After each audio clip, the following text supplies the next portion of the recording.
this confused. There we go. It's always so startling. So my name is Colette. I'm fundraising manager at Level Water. I've been here for about 8 years now.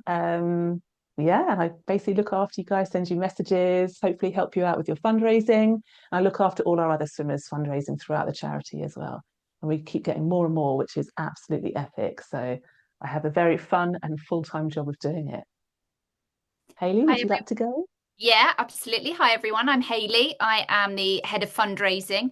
I joined Level Water back in November, so I'm still a newbie, but I've got 15 years in the third sector. I'm super excited to be on board. Shepperton is my first event of the season, so I'm really excited because it means that hopefully I get to meet some of you here today and I'll get to see you down at the lake as well in a couple of weeks. Fab. And then Katie. some of you might have started to recognise me by now. So I'm Katie. I am event manager for Level Water. So all our Wild Swim relays, our Dart 10K, our Bantam Swoosh and Boomerang and Hurley, I manage them all. I've been with Level Water for 2 years, but this will be going into my third summer. So yeah, got to grips with it a bit more now, and excited for another summer ahead. Absolutely. So Katie's going to give us the info on the event and yeah, all the special information. So yeah, if you got, as we said, any questions, pop them in the chat. Hayley will answer them. And if there's any sort of repetitive ones, we'll voice them out loud. And then yeah, if you just want to raise your hand, feel free and Katie will call on you. Over to you, Katie. Great, thank you. So yeah, I'll just go through, I'm not going to go through the whole swimmer hub, but basically we will share the link with the swimmer hub. You should have this already through your emails, and everything on that swimmer hub should give you a full brief for the event. So hopefully there shouldn't be too many questions, but I will just whiz through it. So firstly, just some timings. Sites will open from, oh my God, I'm going to get this wrong now. I want to do it off the top of my head. So site will open from 8 a.m. So please try not to arrive much earlier than that. We've got bits of setting up to do to be ready to welcome you. So yeah, we advise you arrive between 8 and 10 if possible. You'll arrive, you can then get your tents all set up and come and register with us. You will be able to drop off. It's kind of a one-way system as you drive in. So as you drive in, you'll be able to drop your stuff in the campsite, basically leave it with one of your team and then just follow the one-way exit as if you're exiting, and you'll be able to park your car in the car park. And then basically by 11:30 that's when we will be having our all swimmer briefings. So we do that right on the water's edge. We give you a bit of a briefing and just make sure that your first swimmer that is getting in the water comes ready to that. So all the kit with them, because as soon as we finish the briefing, we'll be getting you in the water. So yeah, that takes you to midday on Saturday, and that will be when your first swimmer enters, and then we go for 24 hours until midday on Sunday, where we will obviously finish the 24 hours. All the details of kind of the address and getting to the venues all on the swimmer hub. At registration, don't panic if the whole of your team aren't there. We do need you to register individually. So as long as we've got your first swimmer registered, that's our priority basically by 11 a.m. If you've got people that can't be there for the swimmer briefing at 11:30, that's absolutely fine. We do encourage as many of you to be there for that as possible, but they'll be able to register kind of as and when they arrive. You'll be given a swim hat, which you need to wear. You're welcome to wear another one underneath it if you've got one that you prefer. But yeah, we do need you to wear the pink swim hat because it just helps you keep an eye on you. And we'll give you a pink wristband, which will be your relay button for the event. Camping, there's lots of information again about this on the swimmer hub, but we really need to emphasize to try and keep your tent just big enough for you to basically sleep in. We don't need huge 12-person tents coming. We are quite limited on space. So if you've got a team of 1 to 4, please don't bring a tent bigger than a 4-man tent. If you've got a slightly larger team of 5 to 8, you can have either a bigger tent or 2 smaller kind of 3-man tents.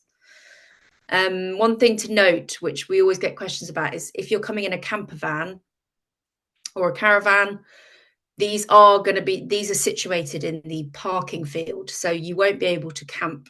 So one person in your team's got a camper van and one's got a tent. They will be separated. So just to note that, the reason for this, last year, we've always had this rule, but just to explain it a little bit more, last year we were really cold and we did have a camper van in the camping area. I think they were a special exception, probably for accessibility needs. But where it was really cold, they had their engine on so they could be in a warm car, and the fumes obviously are just not very nice around tents. So for safety of things, this is why we keep the campsite to tents only, and camper vans will be in the parking field.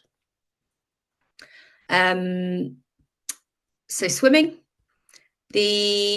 as the day goes on, it should be lovely. We're basically nearly at the solstice night, so we'll have a lovely late evening. As you get to the end of your hour, at about 10 to the hour, so obviously our first swim will be in at midday. At 10 to 1, our kayakers and our water safety will basically kind of block you to prevent you starting another lap. So it might be that you actually swim more like 50 minutes for your first hour, and we encourage you out. But it could be that you've only just started your last lap just before 12:50. So you end up kind of getting out the water at 1 o'clock. Once you exit the water, you'll go through our check-in, check-out tent. We will sign you out according to a number that will be written on your hand at registration. You then need to make sure that your pink wristband gets handed to the next person in the relay, who will be queuing up on the opposite side of that tent. You'll be walking kind of past each other. We won't let your next swimmer in until we can see they've got that pink wristband on. So that's kind of the bit we need to make sure you do, is hand over your baton as such to your next person. And then it just repeats basically as we go on through the next 24 hours. I'm just reading a couple of my notes here. If you do want to get out the water, we obviously don't know what the weather's going to be like. If you are cold and you want to get out the water before your hour, that's absolutely fine. We'll have someone manning the check-in, check-out tent the whole time. So that's absolutely fine. You can come out. We'll just probably ask you to keep hold of your wristband, and then you just give it to make sure you're at that changeover tent when the next hour's getting in, and make sure your next swimmer's got it. So yeah, absolutely fine to exit the water. There's no pressure that you've got to go for the full hour every hour. But I know that most of you will be wanting to challenge yourselves to do that. It will be a 400-meter loop. And then as we get into the evening, from 9 p.m. is the time. We've managed to state this on the Swimmer Hub this year because I know we get a lot of questions about it. 9 p.m. is going to be the hour where we require tow floats and lights on you. So you only need one tow float per team, because you can just swap that over when you change over your baton wristband. Also with lights, don't panic. Not all of your team have to get lights. As long as the people swimming at night have got a pair of lights to share between them, that's absolutely fine. And all we ask with lights is that you have one on the side or back of your goggles that is white. So that's so our water safety can identify that is your head in the water. And then any colour you want can be attached to your tow float. So yeah, I'll answer any questions that might come up. I can't actually see Zoom at the moment because I'm kind of reading through my notes. But I will get to any questions afterwards on lights. There are links in the Swimmer Hub to ones that we really recommend. So yeah, the 3 boys marking out the 400-meter course will all be lit up with nice multicolored lights. So you will be able to see, and all our water safety will also be lit up too. If you do have any members in your team that are under 18, we do ask that they don't swim in the dark hours. If you've got any queries on that, do just give us a message. It's just for our health and safety purposes. And then lights will be required basically until 5 a.m. So from 9 p.m. till 5 a.m. So whoever's getting in the water at 5 a.m. onwards will not need to have a tow float or lights. And just to note, tow floats are completely optional during the whole 24 hours in the light. So if you would like a tow float because you just feel safe with one, that's absolutely fine. But when the daylight hours are on, you don't have to have a tow float. It's only at night that we require them.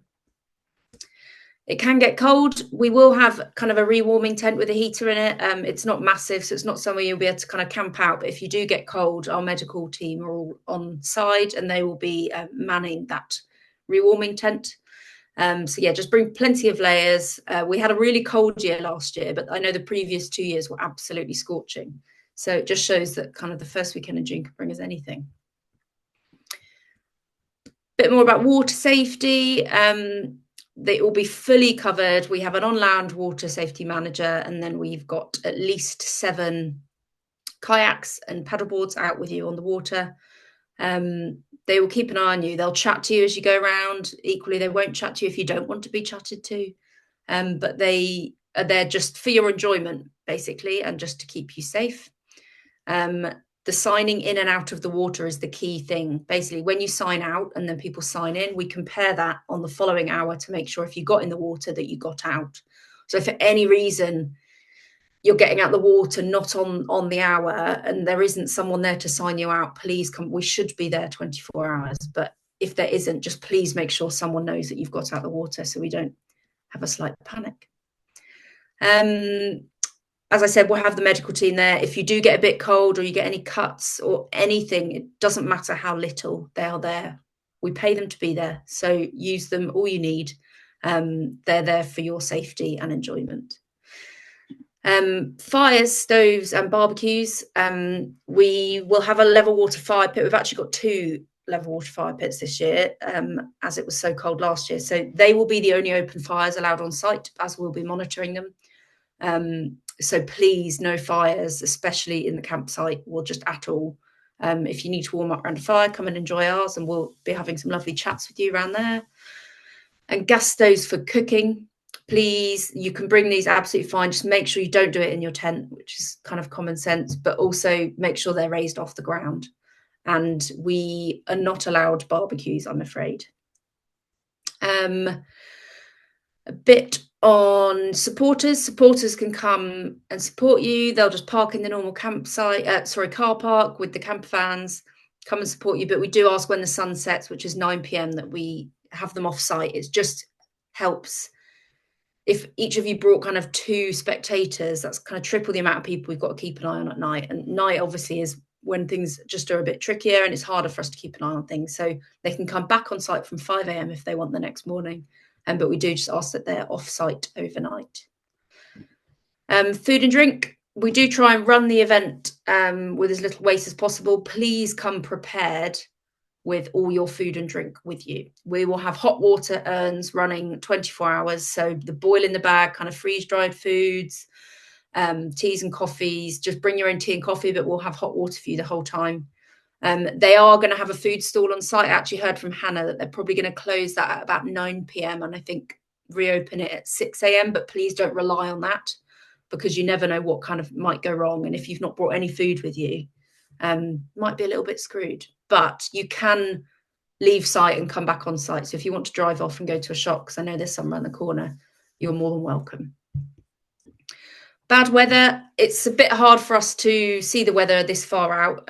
It's looking like there's a few more showers on the way at the moment, but God knows what will happen kind of in 2.5 weeks. So we will send you an email update on weather a bit nearer the time.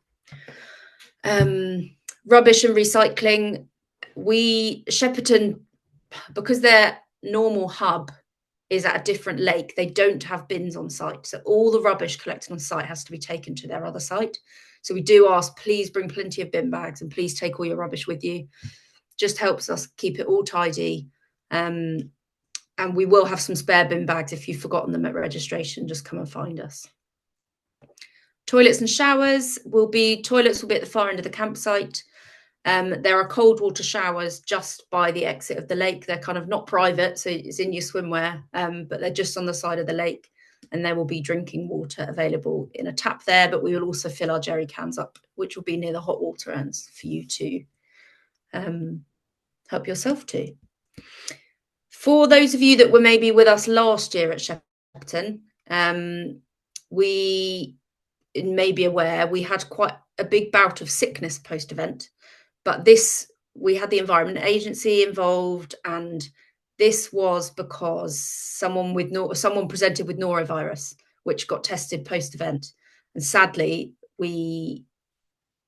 that norovirus got passed around really quickly, and we did have quite a few people sick. So we have increased all our measures to try and avoid this. The main thing we want to ask you, if you have had any sickness in the 48 hours before the event, please don't come. As we know, last year, it can take out quite a few people, and it can still be contagious even if you're feeling a bit better. So yeah, we do ask that you just don't come, but please just let us know. We have hired in this year proper hand washing facilities, so there'll be soap and water. Antibac gel doesn't actually kill norovirus. So post Shepperton last year, when this happened, we brought in hand washing facilities to all our events, and we didn't have, touch wood, any norovirus going around. So we will make sure there's hand washing facilities, and we're going to be doing more rigorous cleaning of the toilets, including handles and everything like that. So all the touch points. And yeah, kind of the final bit on like health and safety, just look out for one another. We're a team in and out of the water. And yeah, you can read more information on the Swimmer Hub, or I'm sure there might have been some questions whilst I was going through this, which I'm sure Hayley might bring up in a second.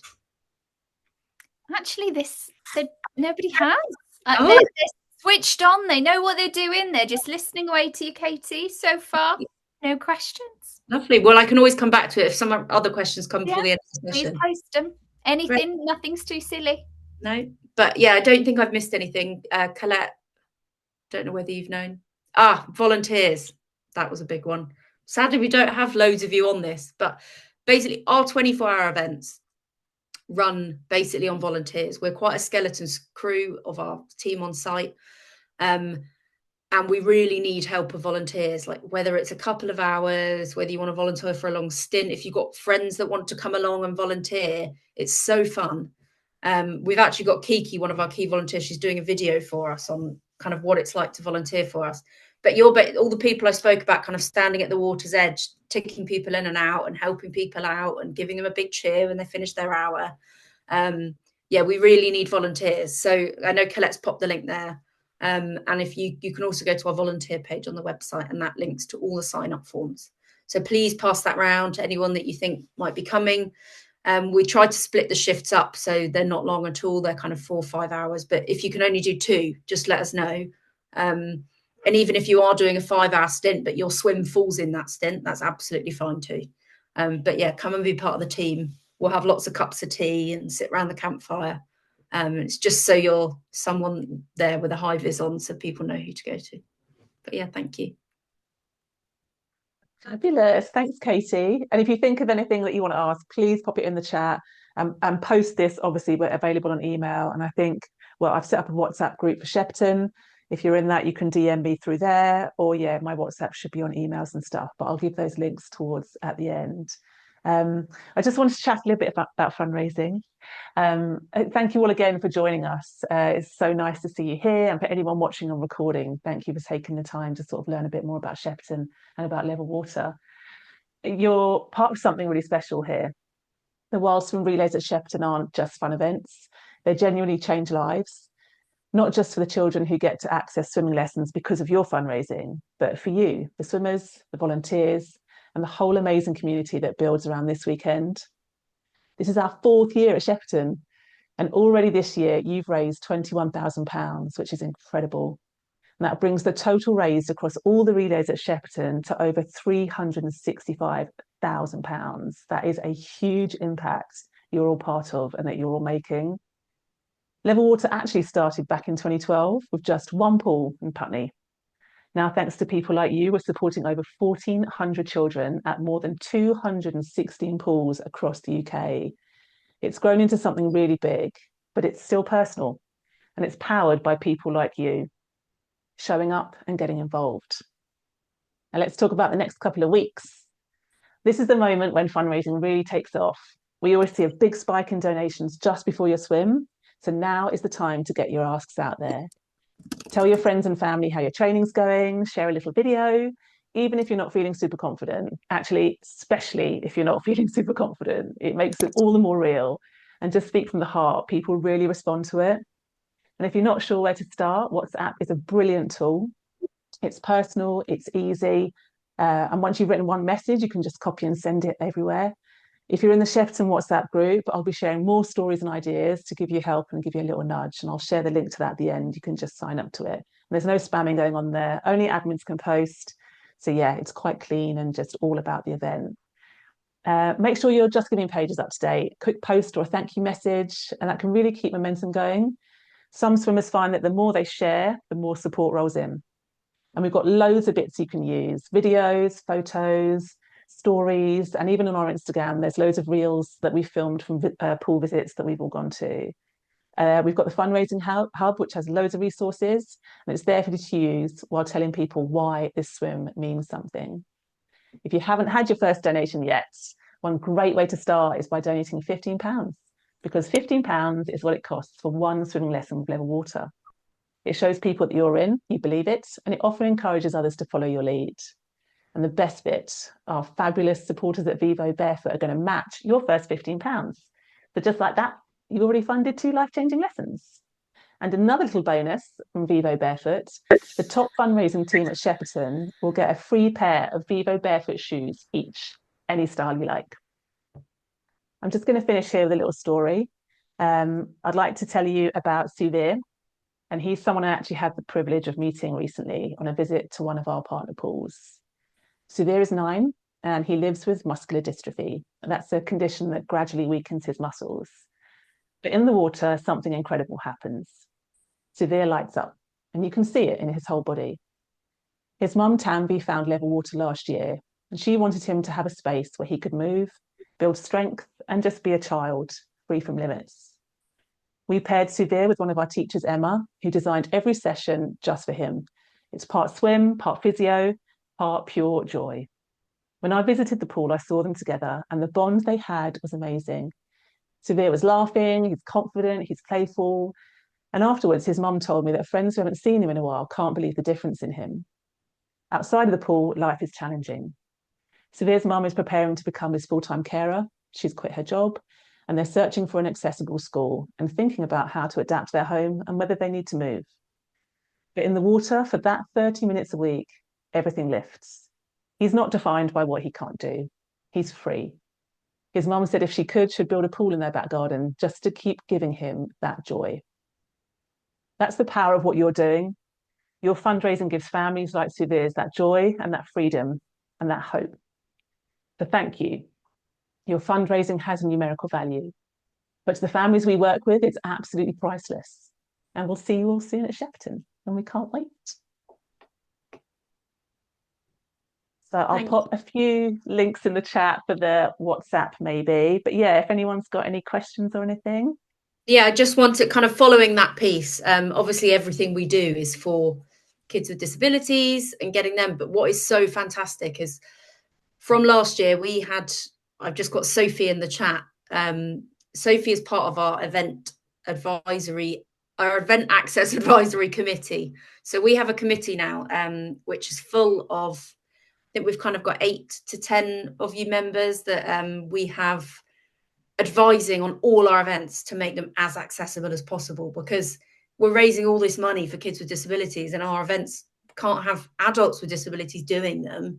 Kind of just seems a bit wrong. So we have had the best year, well, longer than a year now, with the committee advising on all our events. And we like to think we are leading the way in this, and hopefully anyone with access needs, you can shout about it and say, but they're like they've adapted it for because a lot of people just don't even bother turning up to events now because they're not accessible.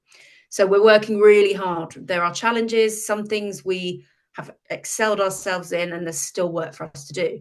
But Sophie is coming along to our event and bringing a team of, I think, Sophie, you have to remind me of your team name, Adaptive Athletes. It sounds, I think it's a bit more fun than that. But I'll wait for that to come through. Can you hear? Yeah. So it's the adaptive and disabled open water swimmers ducks, because we've all got our toe floats are all rubber ducks. And I collect rubber ducks. I'll look out for you guys. No, you won't miss us. You really won't. Thanks, Sophie. Everyone knew who we were last year. But yeah, this is just a shout out. Sadly, Ben, we've had a new member of the team join about 3 weeks ago called Ben, and he is our events assistant. You'll see him at lots of events this year. Sadly, he's on holiday this week, which was pre-booked before we started. So you won't, but he will be at the events. You'll meet him there. But when you registered, if you kind of mentioned that you had accessibility needs, Ben should have been in touch with you by now. I know he was doing that last week before he went off.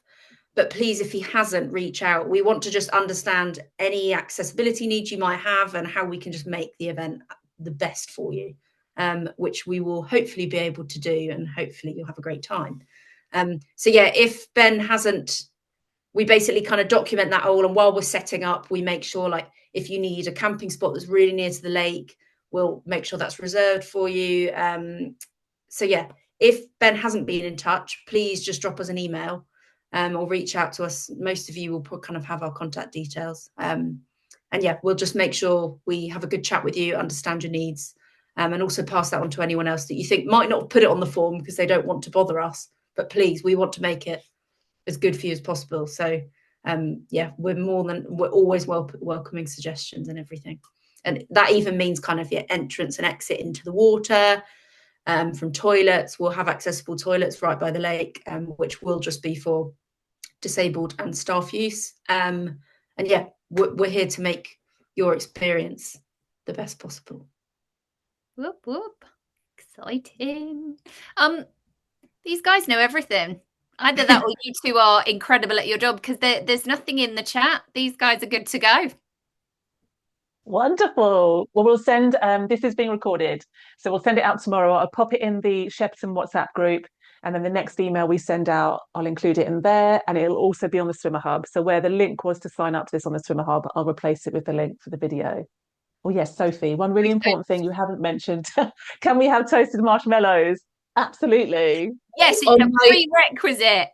It's on my shopping list already, Sophie, don't you worry. I've been promised toasted marshmallows, so there had better be some there. I'm with you there, Sophie. Awesome. Well, if no one's got any last questions or anything, I think we can, yeah. And we'll see you in a couple of weeks. Yeah, amazing. Have a lovely evening, everyone. Look forward to seeing you in a couple of weeks. Thanks for joining us. Thank you. We're so excited to see you all. Bye-bye. Take care. Bye-bye.